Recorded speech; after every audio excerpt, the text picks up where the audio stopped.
Il n'y aurait pas de libéral-conservatisme sans les Lumières.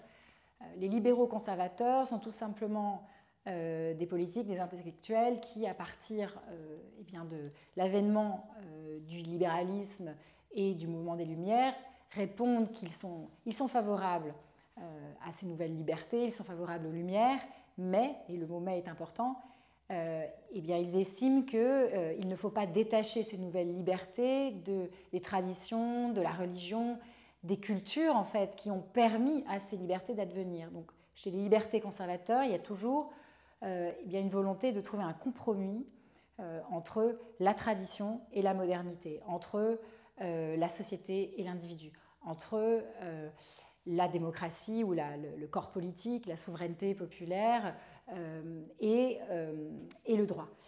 Donc ce sont des principes qui existent depuis longtemps, mais qui, à chaque nouvelle époque, sont réinterrogés à nouveau frais en fonction des enjeux.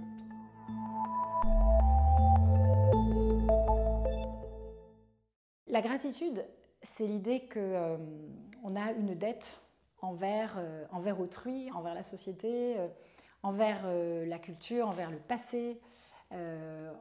Autrement dit, qu'on ne se fait pas soi-même. Avant d'avoir des droits à revendiquer vis-à-vis de la société, on a des devoirs à accomplir pour elle.